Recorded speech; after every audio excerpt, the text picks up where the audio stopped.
Hi, welcome to the first episode of Recovering the Seats of Dining Room Chairs.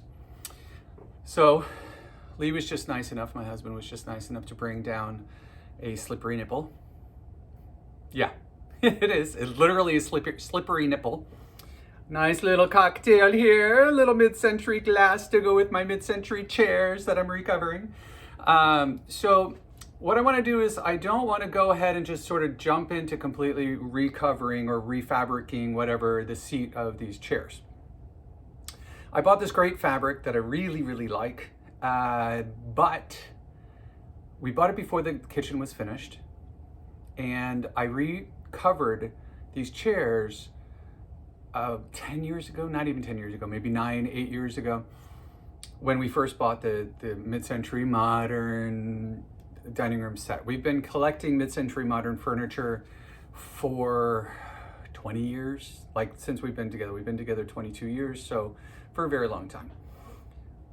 Needless to say, it was a long time before other people apparently discovered mid-century modern furniture and things. So now things are really expensive, but we got stuff when it was really primo prices. And so we found this beautiful, we were at Collinsville Antique Mall in New Hartford, and we walked in and we went, oh my God, there's a dining room table, 6 chairs, a leaf, there's a leaf or 2, I don't even know how many, there's 2 leaves actually, a cabinet with glass top, and it's Brasilia. I mean, you can't get much better than that. A sideboard or a buffet, whatever you want to call it, Brasilia, all went together, all goes together. You'll see on the back of the chair, the Brasilia is this sort of swooping. It actually had the original Brasilia fabric, they all have, because I only covered them up, the original Brasilia fabric on the seats. So, I'm gonna do a couple of things. I want to see if the new orange fabric that I put on 9 years ago, will actually take just putting more padding under it. The fabric is still in fabulous condition. We used it very lightly. We used it them all the time, but they're very hard. There's no padding left. I did not add any padding, as far as I remember, to underneath the fabric between the plywood bottom and what was there, which was hard because all of the padding had worn down, and the next layer of fabric that I added on. I don't remember, and I think I just added fabric. We'll find out though together. So with that, I have all my stuff laid out, and I have no room on my work table as a result.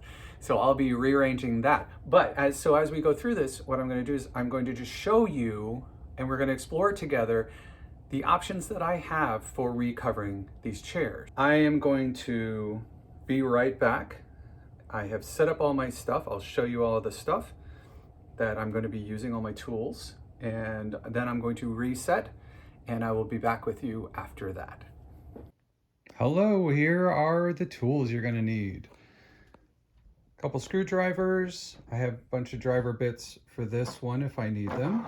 Flat-headed Phillips head. This one is brilliant because it has shafts where you can switch out. See if I can do this one-handed. Flat-headed or Phillips head. It's my go-to type of screwdriver anymore. Fits right in, and each one of these has 2 different sizes. Large head, small head, both in the Phillips and flat-headed screwdrivers. Pretty cool, huh? I love it. All right, so next things that we have is a pair of scissors. Nice big pair of scissors. As you can see, it's a full-size pair of scissors compared to my hand. Staples for the staple gun. 1 pair of regular pliers, needle nose pliers. I'm not sure which one I'm going to be using. A knife. This is a utility knife. Super simple, straightforward. With a pretty clean blade. It's a pretty relatively new blade. I'll switch it out if I need to. And then my staple gun. I have an electric staple gun that I have used for many years. It's PowerShot Pro. It is just a standard old staple gun. And let me tell you, this thing has lasted forever. Super easy to load up with staples. You can use a whole bunch of different types of staples, different sizes staples. You can use brads with it. It's got a nice long cord to it. It was not expensive when I bought it. gosh, 20 years ago now, and it still keeps going, and I use it all the time. It even has a guard on it. So if you push the guard down, it will, there it is. Puts out a little thing. See that? Makes it so that you can go over wires and stuff like that. Alrighty, then I've got my batting. This is All Supply, 5 yards, low melt, 36 inches wide batting. Amazon. My fabric, which I got at Restore. We have 11 yards of this. I got the whole thing. And then went to Go To Foam. This happened to be the best place I found, price-wise, for 2-inch high-density foam for upholstery. And we'll be opening that in just a minute. I have my chair, obviously, which we're gonna do the test on. So this fabric, the orange fabric that's on it, I put on there almost 10 years ago. I still like the fabric a lot. We've used these chairs quite a lot. They are mid-century, modern MCM chairs, beautiful legs on them, great wood.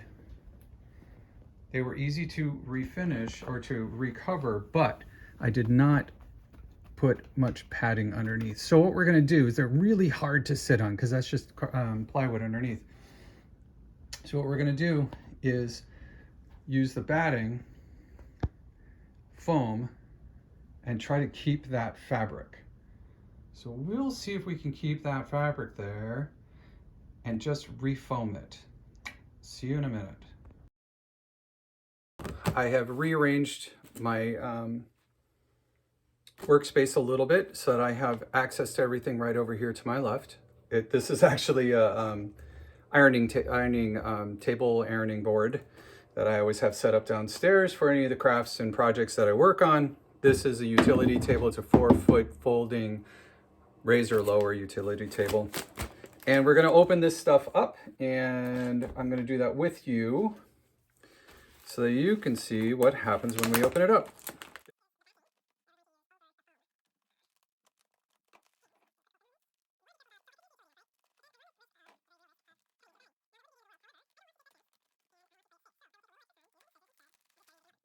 Goes in the trash. This is the batting. Woo! And it explodes and expands as we go. All right, here we go. Yeah, 5 yards of batting. I didn't get very thick stuff because it's really just to smooth the edges.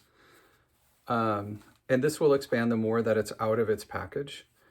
This is going to go on over the foam to smooth those corners. All right, put that aside. Right on.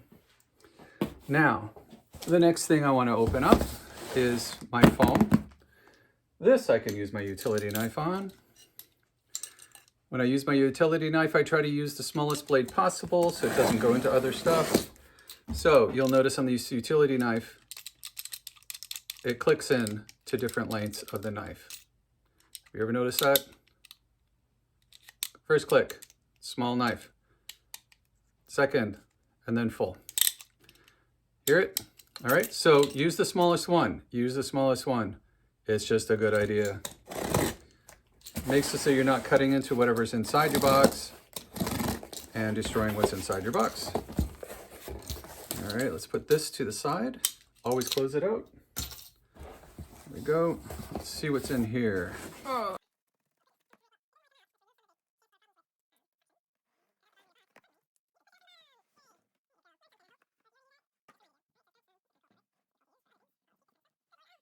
There's the nice foam. Turn that around for you. And it's a nice roll. All right, cool. So that's gonna go to the side. Now, I'm gonna show you the fabric. And then I'm gonna put this fabric to the side. There you go. Right? Nice. Cool colors. It's nice, heavy upholstery fabric. This is from Restore, and Habitat for Humanity does these things where hotels will give them bolts of fabric, or these fabric companies, these fabric stores. This is called Desert Sun Fanfare. It's a Mayer, M-A-Y-E-R fabrics, Mayer fabrics, I don't know. But it's almost, it is actually, I think it's a whole roll for them because somebody cut a sample. So fabulous, love it, got it for $3 a yard. You can't beat that. So what I want to do is manage the chair, take this seat off. How do I do that? This is how I do it. I remove this screw, this screw, this screw, and this screw.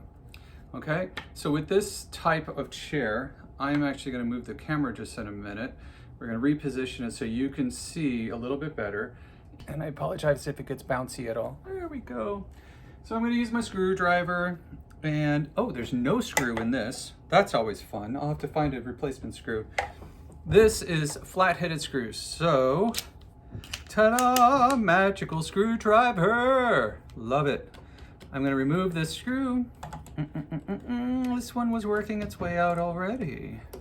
This is what happens when you use your chairs. That one's out.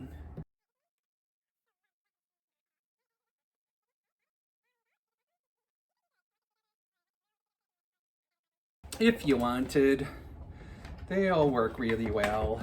But in this case, it's a little overkill because you are just taking these things out. Now, I want to make sure I grab my screws out of this, and then I will actually end up replacing these later on with, oh, there we go. I'm missing one. Where is it? Come on, there you are. Hi there. All right. Oh. Okay. So set that aside. These are the screws. Yeah, interesting, right? Old style, old school screws. All right, let's move you back over here so you can see what I'm doing.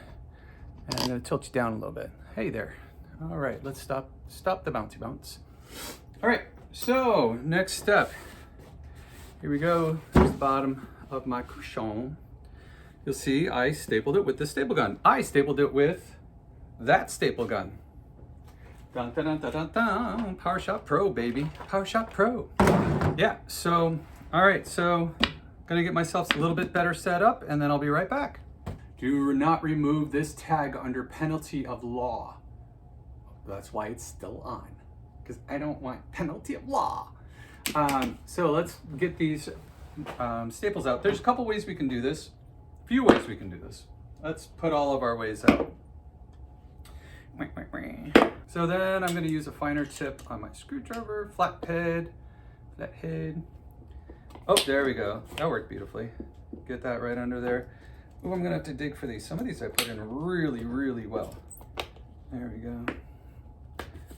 And get it under there, pry it open. So all I want to do is I want to really get these only pried up to the point where I can pull them out with the pliers, which means I just need to give myself an edge to pull them out. And here we go. I think I'm going to use regular pliers. You can use, whoopsies. You can use these adjustable ones, old school pliers. That means that they have a gap. Push it together and they meet like that. Or you can use electrical ones, which have the longer flat. They don't have the gap in between in the middle here that you can see. Right, so, and I'm going to pull my staples out.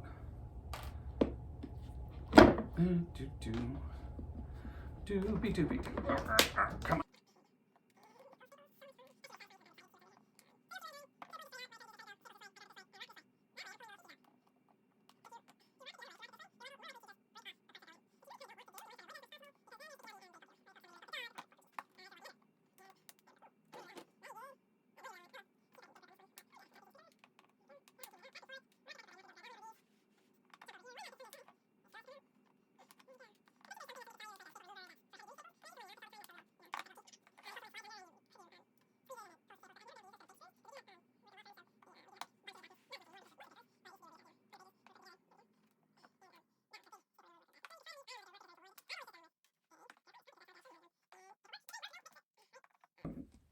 There we go.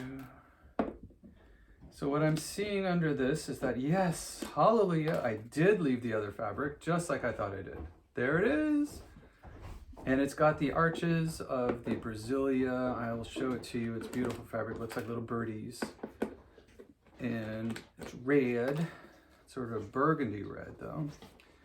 And it's a lot of fun. Hello, gentlemen. Can you stop for a minute? I can stop for a minute.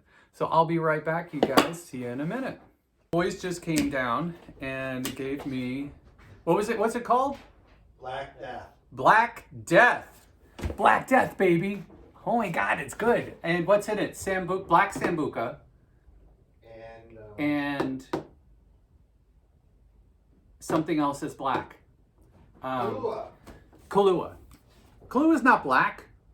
No. Oh, but so when you drink it, little did you know that you'd be learning about cocktails too. But the one that they just came down with, the Black Death, it looks like oil. I mean, it looks very unattractive, even in a very cute little mid-century modern glass. Very cute.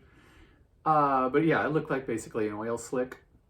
That Black Sambuca, if you like black liquors, ooh, that's good stuff. If you don't, then don't drink it, because that's gonna make you're gonna be like, ooh, that's nasty. But if you do like it, whew, that's some powerful stuff, and it's very, very good. You're done. Now, I need to find out what's under here. Are you ready for the magic reveal? It's so pretty. Isn't that pretty? That is beautiful. So if you look at the back of the chair, which I have right here, see the shape? That is Brasilia. And the dressers, the cabinet all have that shape. What's really cool, you see this bird shape that's on here? It has that shape, that arch and then arch. And it makes it look like a bird. So that's original Brasilia fabric as far as I know. And it's on all of the chairs underneath. But there ain't much squish. It's not cardboard, plywood underneath. It's a nice piece of plywood, but it's very hard plywood, and the cushioning is pretty much broken down. So what I want to do is I want to see if this fabric can go back on it, because it's in great shape. It hasn't really gotten much wear. None of them have. I'm gonna see if I can put that fabric on after putting foam on here. The foam is directly behind me. My jacket on it. So now what we need to do is figure out how much foam do I need. I have 6. Being attacked by my phone. I have 6 chairs, right? So my process was, how much foam do I just need for the 6 chairs? And what I'm gonna do is I'm gonna line it up right up to the edge. I'm not taking this off. I want to leave this on. Now, why am I leaving this on? What do you think? Because it's the original fabric. I mean, if I can get away with not taking off the original fabric of something, I'm going to get away with not taking off the original fabric. So what I want to really do is I want to keep the integrity of whatever it is underneath. So if somebody really wants to come back and just refoam these and repurpose the original fabric, it's in fabulous shape. It's not stained, it's in perfect condition, which is what attracted us to it in the first place. And so I am going to cut my foam slightly under the size. So it's not even a full knuckle depth underneath. It's half of a knuckle, so it's this far, okay? And I can get a ruler and show you what it is, but I'm going to get myself a marker, and I don't have a ruler down here, so I'm not going to tell you how much the actual distance is, because I actually don't know. I'm going to overlap just that little bit, then I'm going to draw around it. I want to make sure I don't mark my fabric, right? So I'm going to mark right on the outside of it. Now this is the mark that tells me this is the widest point. I'm angling in and under as I go around, making sure I don't mar my fabric. But I want to give myself the shape that it is. Now I'm overlapped on this side, so I'm only going as far as where it is to the corner. And I'm evenly overlapped here as here, this edge and this very corner, if you could see that. Just a little overlap, that's what I want. Because I'm gonna be putting batting on it, it's gonna squish down and it's gonna squish out. But I'm gonna do this first. I'm gonna put this on your side, up and underneath the table, so that I can get to it easily. Let's see if the scissors will work. Will this give me a clean cut? Let's experiment. Not really, not happy with that. Well, it's going through, but boy, this is gonna take me 3 years to get there. Oh, wait. Yeah, that's not a happy thing. Let's see if I can use scissors as a knife, because these are new scissors, so maybe they're sharp enough to get through. Nope, it's doing the same thing. Thunk, thunk, thunk.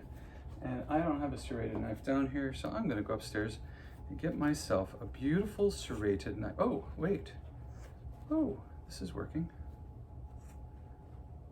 There we go. Let's, hold on a sec. Let me grab, all right, you stop. See, you're messing up my camera. All right, woo. And there it goes. Oh my gosh, come on, there we go. I'm gonna try some utility scissors. Boom. Utility scissors, let's see if these work.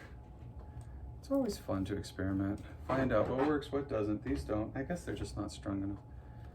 Oh yeah, these are much better. Oh my gosh.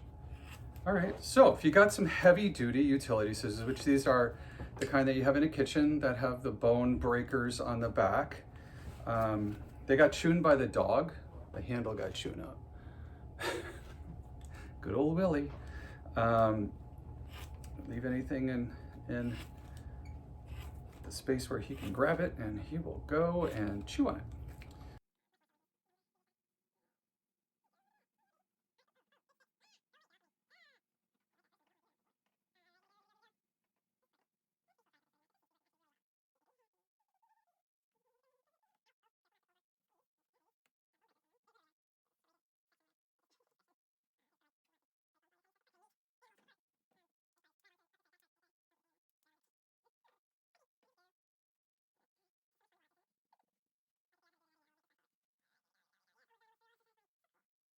There we go. Boom, shakalaka boom. That is there. Hope I have enough for 6. I think I do. We'll see if my calculations were correct. So there we go. There, we've got our foam. Bada bing, bada boom. Now we're gonna need to trim this up. I don't know if these are the best scissors or the other ones are. Let's see if these are better. These are lightweight, cheapos. Yeah. I just want to take the corner off.